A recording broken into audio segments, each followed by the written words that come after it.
Hello and welcome to Chit Chat with Rozi and Didi. I'm Didi. And I'm Rozi, and we're gonna be hosting some podcast episodes. Yes, and we are basically two teenage girls that are going into adulthood soon. And we want to start this podcast to raise awareness of teenagers' difficulties and problems throughout their teenage years because we felt the lack of someone talking about these topics with us when we were newly becoming teenagers. Exactly, when we were going through that phase. Yes. And now, since we've become to that age anymore, we feel like we are able to look back and reflect on all of those years and maybe see and talk about what we did wrong or what we could have done better, and also what we would advise ourselves being younger. So I feel like throughout this podcast is a good way for maybe people going through that phase to listen and engage and maybe even let us know about like their problems and their perspectives into stuff that we have to talk about. Exactly. So I'm Dilara. My full name is Dilara, and my nickname is Didi. And I am a 19-year-old IB student. My full name is Rosella. I'm also an IB student. We're in our third year now, so we're almost done with the IB. The main aim of this podcast is mostly to, as we just mentioned, it is mostly going to talk about issues or like thoughts or even conditions that maybe teenage people are going through. And if I were to relate it to the IB, I mean, I don't want this podcast to be like exclusively about the IB specifically, but if we were to relate it, to even begin with, like the IB, it is like a small community, like a small like social cycle.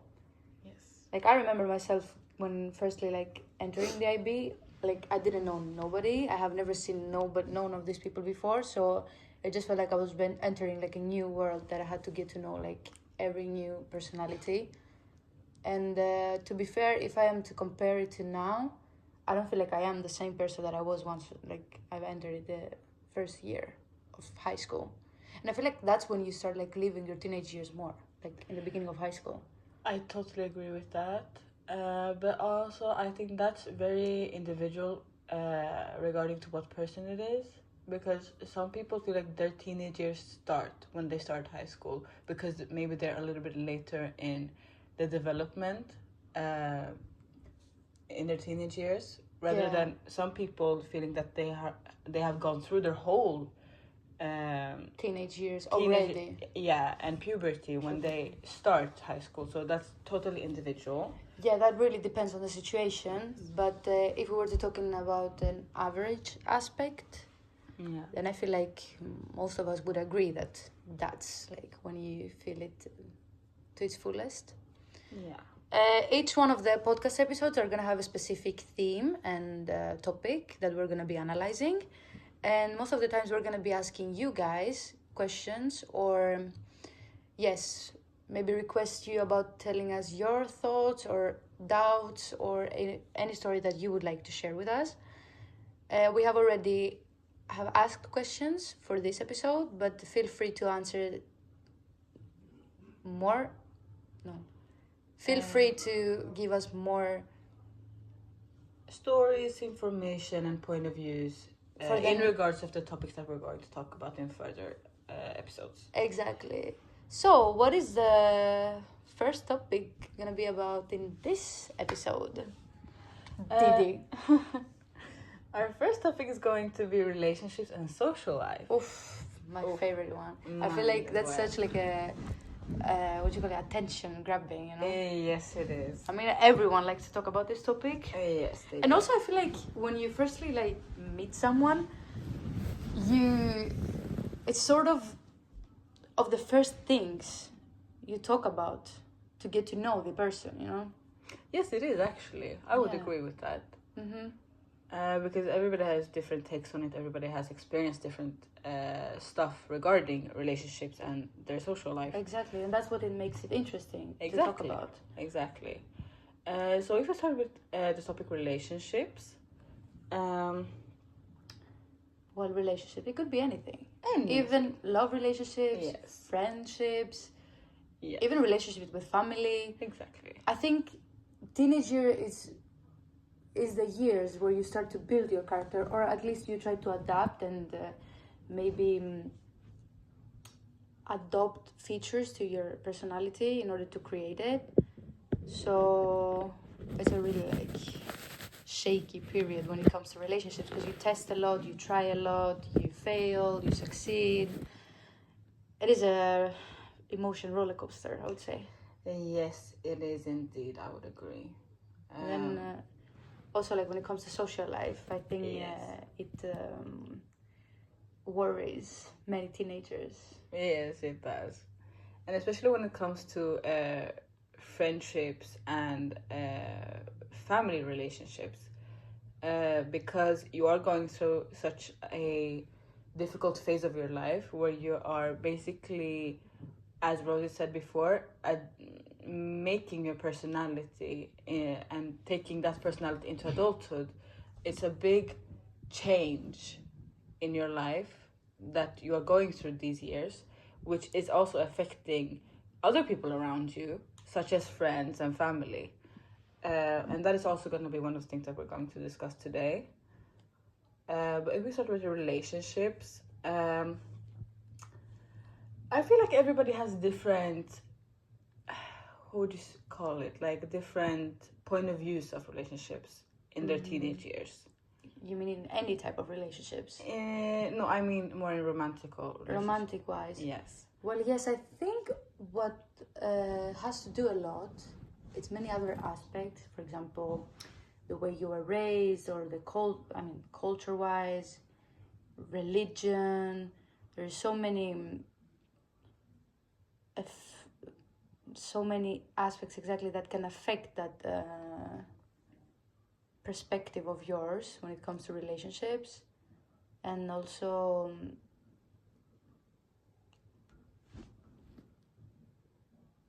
what was I saying? Basically, there's a lot of external factors that are making you perceive relationships in different ways, depending on who you are and what external factors that you have in your life. Exactly. I think that's why also you can not compare, and that's a loop that many teenagers fall into, like a small trap, I would say, that they always seem to compare, or they would see someone else's life and try to rebuild it or try to recreate it, when that might not actually be something that is suitable for you. Because something that someone else feels satisfied with, it doesn't mean specifically that it's gonna satisfy you.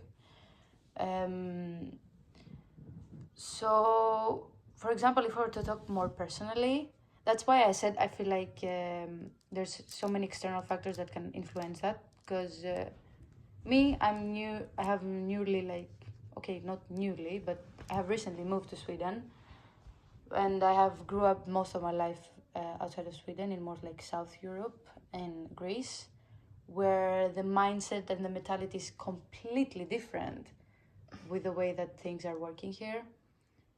That could be for the best, that could be for the worst, I don't know. But I really saw that difference when I came here.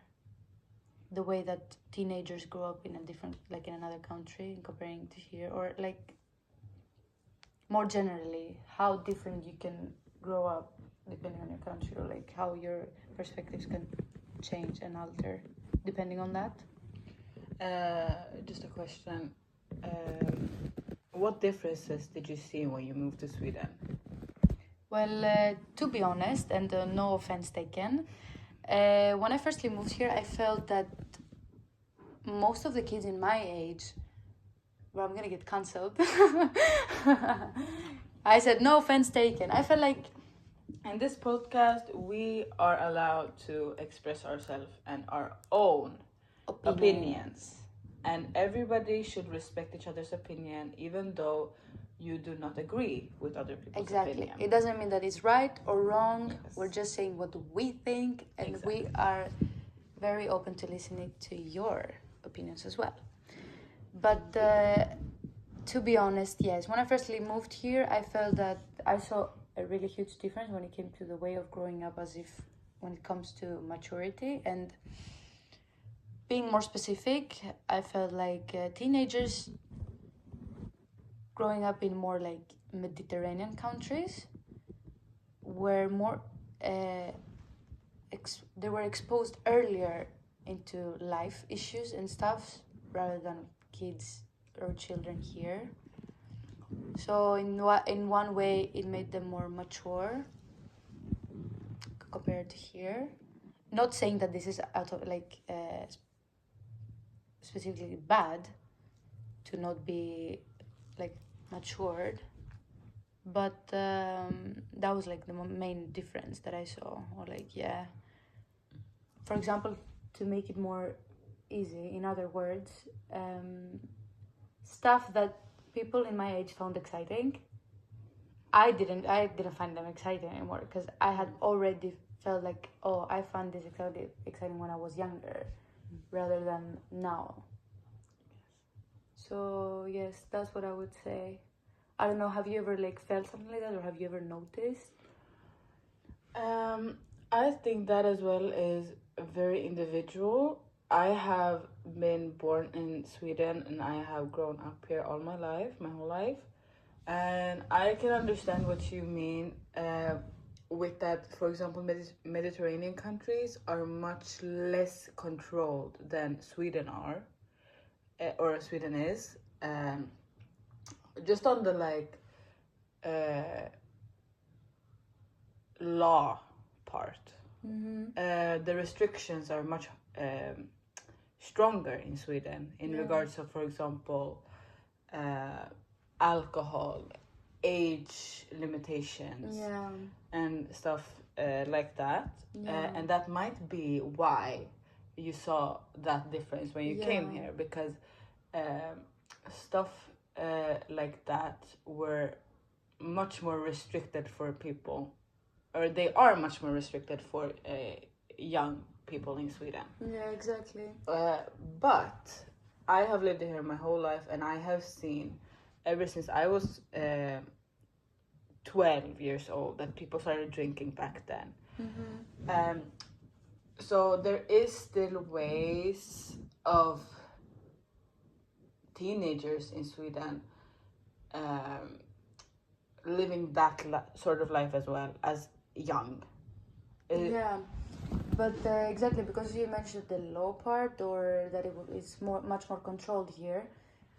I feel like that's why most of the teenagers fall into the trap of being more sneaky with it, or more exactly hide it more, so that makes them even more excited about it, or more thrill. Where if you were to compare it with a more Mediterranean country where people don't care as much, I would say, or they normalize it. For example, normalizing going to a club when you're 14, or interfering with the opposite gender, or like interfering in any way romantic wise with any person at the age of 15 or 16. When you see that you are treated from people like normal for doing so, then I think you don't think it's such a big deal anymore. But as if here, when it's like not as normal, or like not as it's like a bad thing to do, that's what like gets you more excited and more like into it, or making it more of a big thing in your head. Yes, I would agree with that. But I have also, as I said, I've lived here all my life, and I have never felt that thrill over experiencing that part of what you call the teenage phase. And that can be because I am a Kurdish girl. I've grown up with a sort of strict family. Yeah, I think exactly. It's the culture, as we mentioned before, that has a lot to do with it. Exactly. And because of the things that I have experienced in my life, and also to mention, I have 3 older sisters, which I have kind of seen the teenage years through another perspective, from an outer perspective, before I got to it, because I saw it through them. Yeah. So I think that was also a part of why I think I matured earlier than some people in this country. In your age, yeah. In my age, yes, exactly. Yes. And also, it's also like a taste thing. Some people don't like that sort of life, and some people feel the thrill of it and really like it.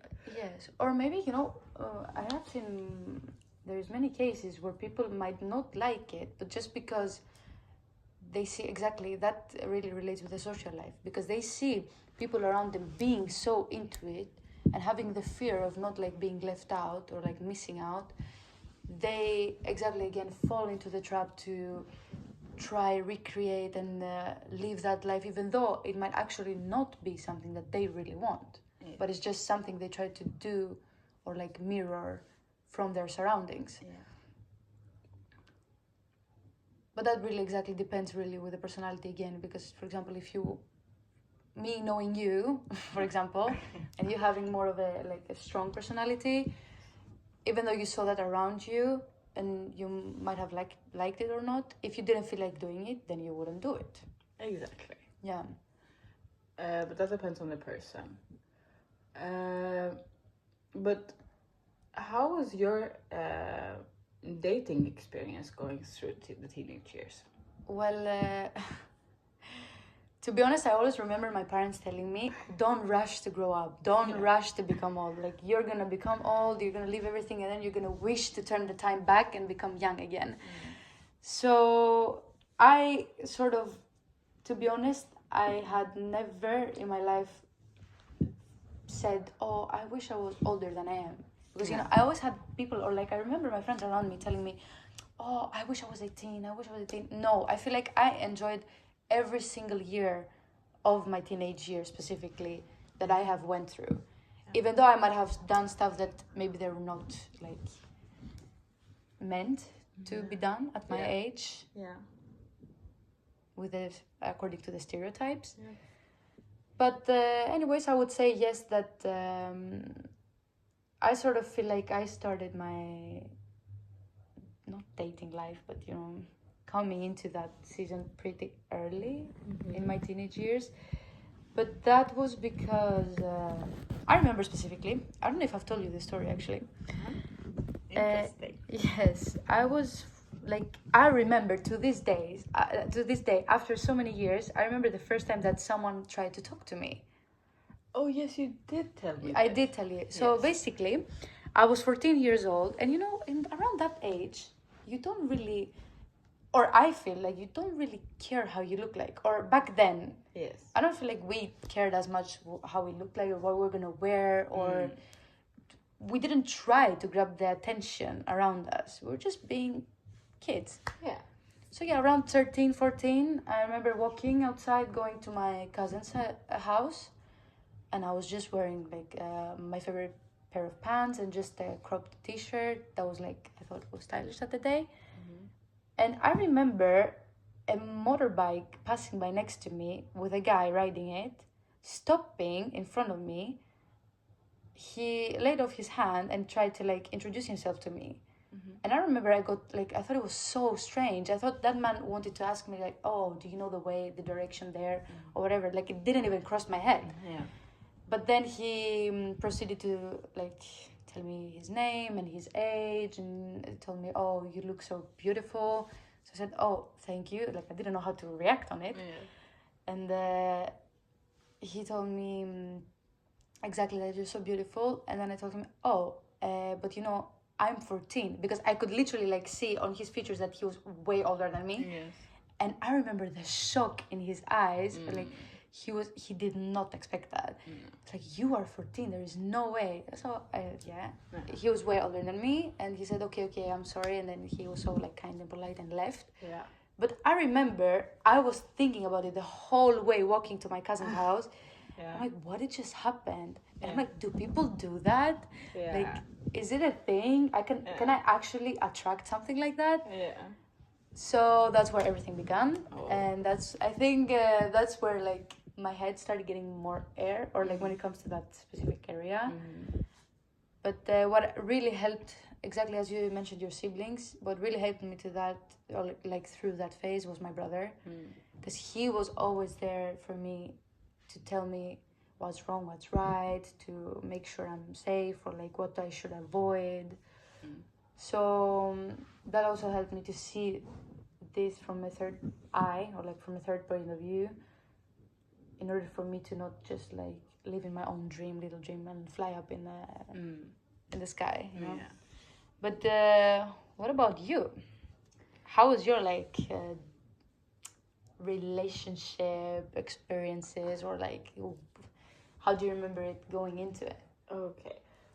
So growing up, I was, I would call it a sort of ugly child. Okay. Okay. And I had heard that ever since I was a child. So I never thought anything of myself. And when I got into the teenage years, that wasn't like in my mind that I would be approached or anything. Okay. I hadn't reflected on that at all.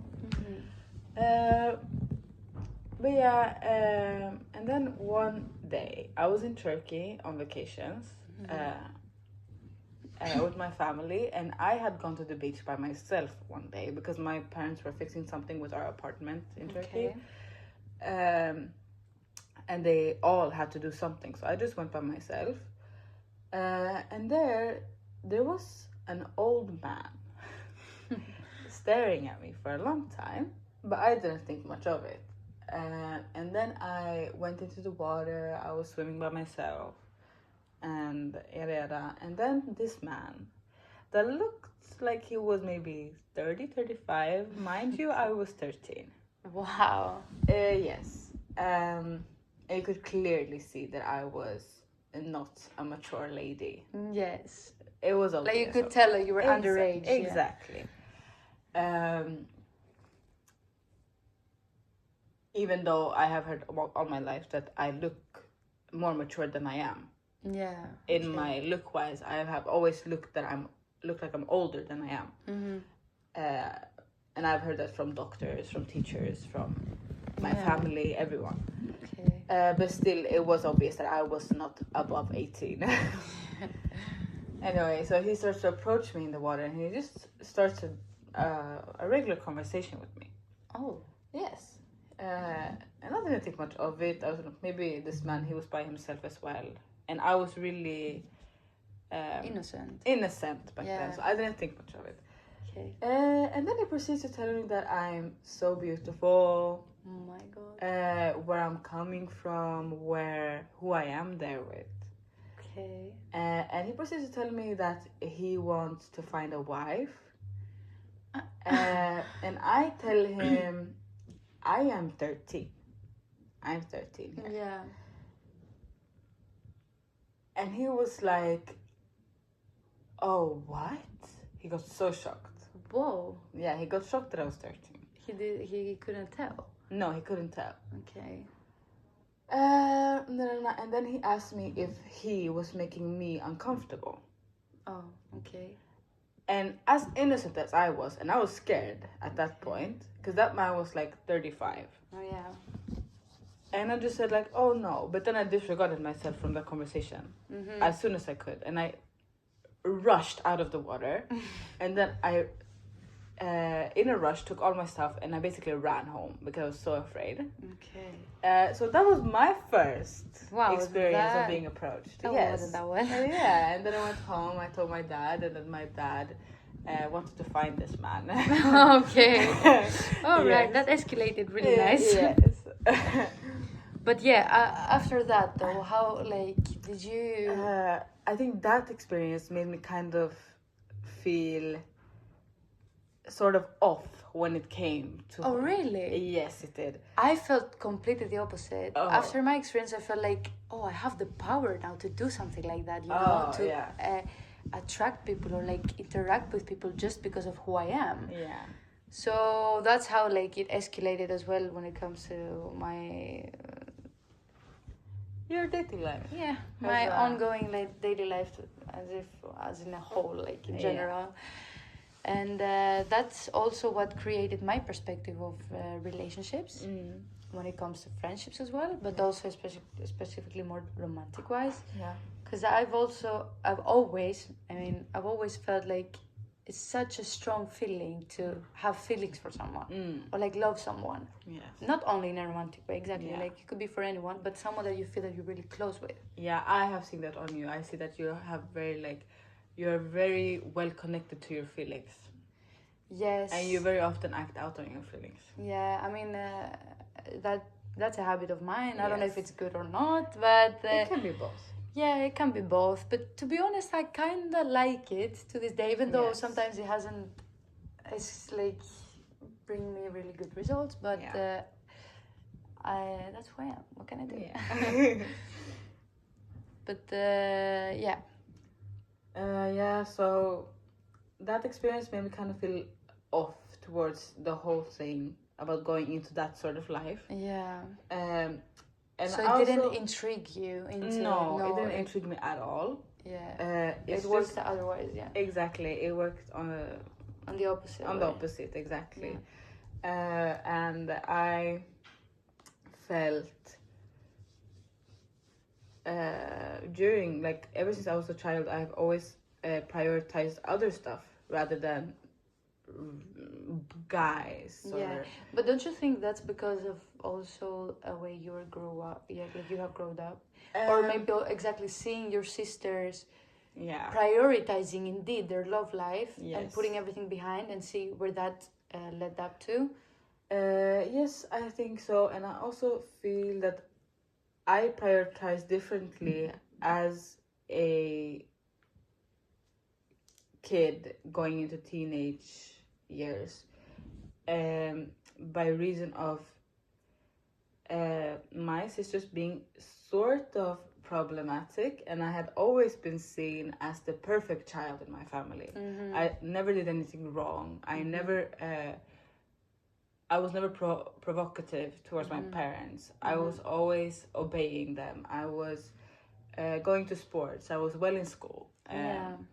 So that kind of made me start to grow more, what do you call it? What?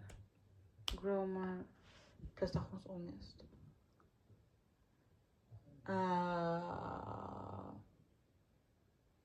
I put a lot of value in succeeding in the stuff that I was doing as a young child. Okay.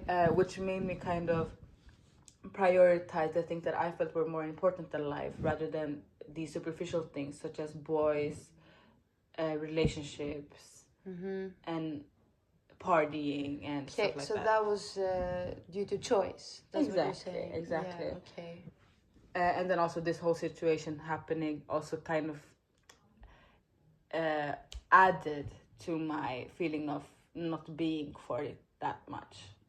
I felt like. Wait, which experience? That thing with the man. Okay, yeah, I see. Yeah.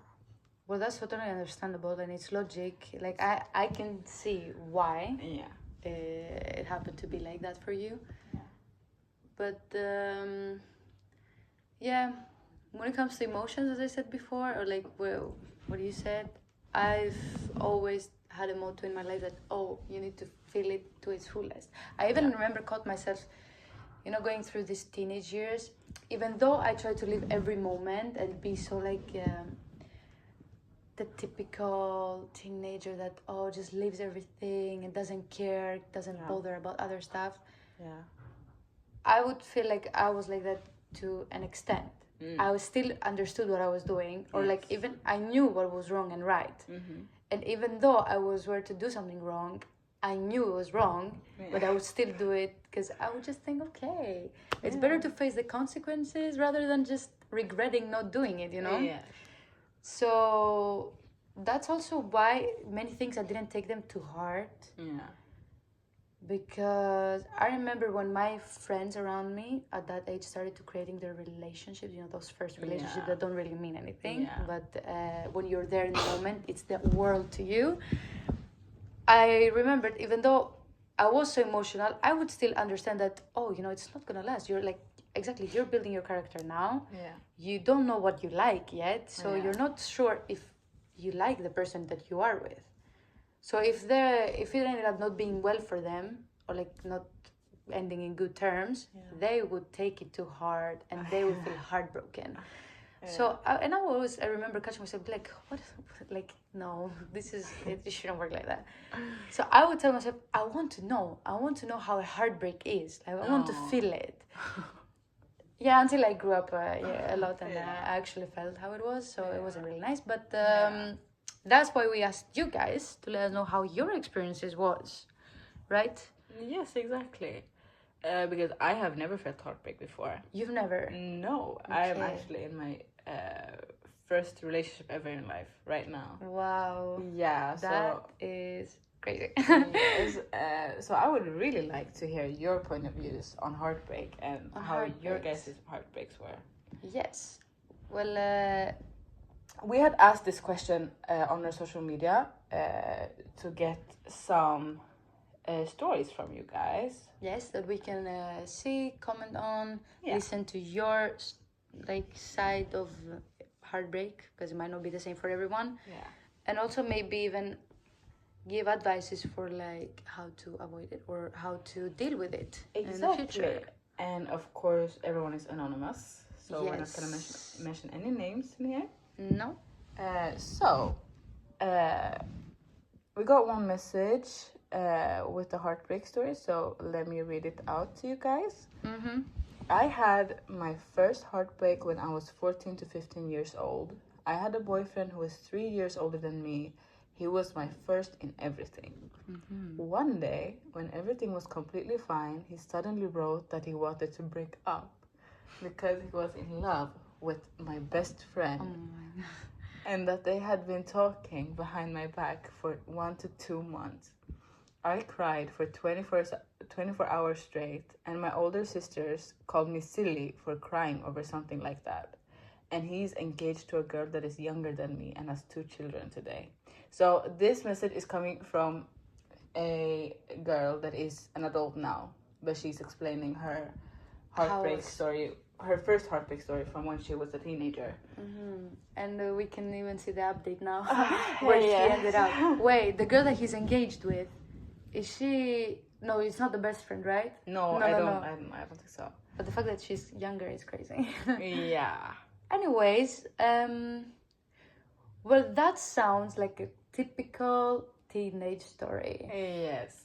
And I swear, I'm not trying to be stereotypical here, but it's always like that the guy is the one that doesn't care as much, and he's the one that does the girl wrong. Yes. And it's always the girl that cries over it, and it's always her that is hurt. Yes. So typical teenage story of heartbreak. The guy was an idiot and the girl is crying. Exactly. I feel like everyone, or not everyone, but the majority of teenagers go through something like that. No matter if you're a girl or a boy, you are gonna hit a point where you're gonna like someone that much, but maybe they won't like you the same back. Yeah. So it's something that you guys should expect, or like if you are entering now puberty, it's something that might come. Yeah. But it's not the end of the world. No. I mean, if she cried only for 24 hours straight and that was it, and then she didn't think of it, then, I mean, exactly. That's just how life rolls, You're going to grow up and you're going to find a million other people that you're going to interact with. Yeah. And also in that moment when you are like in such a young age, you might feel like, your whole world is crashing down because of this situation. But then when you grow up, you're gonna look back at it and then just realize that first of all, it was his loss, and second of all, you were both children. Exactly. So you can't really like blame him or you about it. Exactly. But this guy was 3 years older, so he was like 18. Yeah. which But is please, guys, don't mature the same. I'm joking. yeah, but you will realize that that was not the end of the world, and that feeling is going to go away, and you will realize your own worth, and In the long term, you understand. You can excuse his actions, and also you get to see how it was not your fault. Because, for example, in that moment, you feel like, oh, what didn't I do wrong? What did I? Why did he feel like doing something like that to me? Yes. When the problem really is not you Yes. that is being heartbroken, but it's him Exactly. or her, depending on the situation. Yes. Exactly. So if this would happen to me in such an early age, I would advise myself. Right now, I would advise myself and tell myself that this is a feeling that is going to go away. It was his loss, and you should not try to find a reason as to why he did it, because there's no point in that. He still did you wrong. Exactly, there's not really a reason. Exactly. Because as long as, if we're talking about like teenagers or like kids, okay, he was 18, but clearly you can tell that there was something off with him, or like maybe there was a what do you call it? A lack of mature. Exactly. Maybe he had an empty spot right there that he had to fulfill with attention of someone else. Exactly. So it's 100% that person's fault and not yours being in the situation. Exactly. And that we can also see by the older sisters calling her silly for crying over something like that. That's because they are older and they understand more than she does. Exactly. And that is why they tell her that that's silly, that she's crying over that, because she is in such a young age. Yeah. And that she shouldn't. It's okay to burst out your feelings. That's totally fine. Well, yeah. Yeah, but it just shows that there is realization that comes with age, which you might not be able to see at that young age, but you might be able to understand in later years.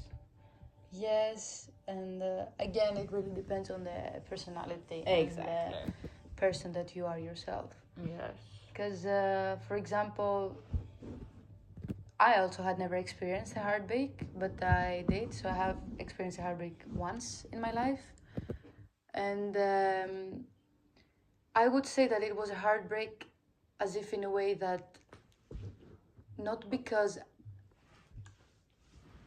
I felt that I was, okay, yes, I was treated unfairly, but I'd never tried to find the reason or the mistake in me. What I was mostly heartbroken about was me knowing that I have so much to provide when it comes to feelings and any other possible thing, but them not appreciating it. So sometimes you just get disappointed on the person. Yes. Like that I understand to get sad over, but I don't feel like you should get sad over it and put it out on yourself, because that is not going to help you in any way. Yes, exactly. As I said, I have never gone through heartbreak, and well, you never know how it is until you you really experience it. Exactly. So. Let's pray I don't. No. But I could just imagine if this story that this person sent in, if that would have happened to me with my current relationship, I would be devastated. Yeah. I would be so devastated and heartbroken. Yeah, but still, you would be able to realize that it's not that you done something for the other person to act like that. Exactly. Because that's a feature in their personality that no matter what you do, even if you are the best person in this world, they would still do it. Exactly. Yeah, exactly. And because of my age and because of the things that I have gone through, I would realize that it's him that is lacking of something and it's not me. even though you are devastated, you are sad because he neglected your feelings and he didn't care about you on that extent. Exactly. And with that, we come to the end of our first episode of podcast. Yes. Thank you guys so much for listening. Yes. And we hope we see you into our next episode with a new topic. Yes.